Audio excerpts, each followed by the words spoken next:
when you come back to the current environment and the current situation, there's been a lot of concern about slowing growth.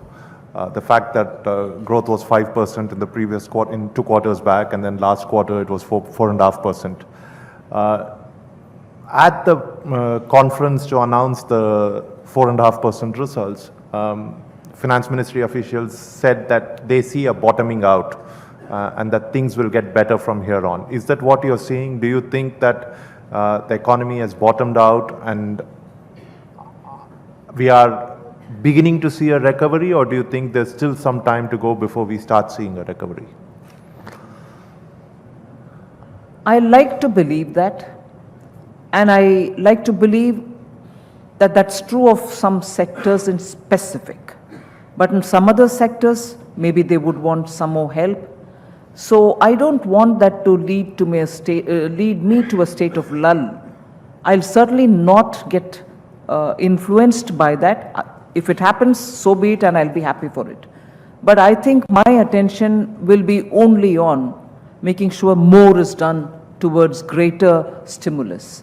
So if that message of it is bottomed out is coming through, good. But I'm not going to allow that to distract me.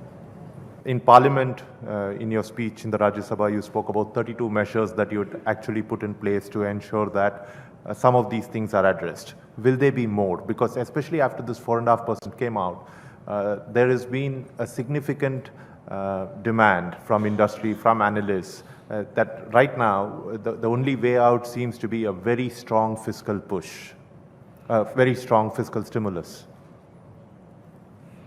I like to tell myself, and also through you to the audience, that this 4.5 relates to the period July, August, September. And post-July, actually through September, August and September, we kept coming up with a lot of announcement about some interventions that we are taking. And concrete figures for what has happened in October and November, through the public sector banks reaching out.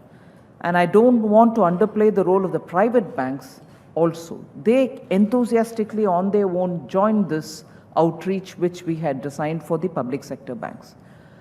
Nearly 5 lakh crores have been distributed, in the sense have been given following every prudential norms to those who want to take the credit and also do newer business, buy newer things, buy their homes and so on. So, and this has happened in 400 districts of the country, which means we are talking about money reaching directly for consumption purposes in those hinterland and not in metropolitan cities. So one concrete step where I'm giving you the figures about how we have made sure money reaches people for consumption. The other way in which I can reach money for consumption is to send more money through direct benefit transfer into the accounts of those beneficiaries who should get it. Farmers or MSMEs or people who are otherwise receiving government entitlements. That's also happening. In fact, the figures which I had given out, in the first 2 tranches of the farmers getting the PM Kisan, we had nearly 7.2 crore farmers who received it. The number has come down a bit, but we are also making sure they are all Aadhaar seeded so that it doesn't really go into ghost accounts. So there are ways in which, for giving stimulus, for consumption, we are adopting a direct method and also the method through which we are spending on infrastructure, whose spillover can go over to other core industries, labor, and so on. Will there be more? Will there be more? Right. If I say yes, it will be when. And if I say yes, it's also going to be back to me saying, are you not too close to the budget? So I don't want to say yes, although I'm wishing I can say. At the same time, I will not say no, because we are working on more.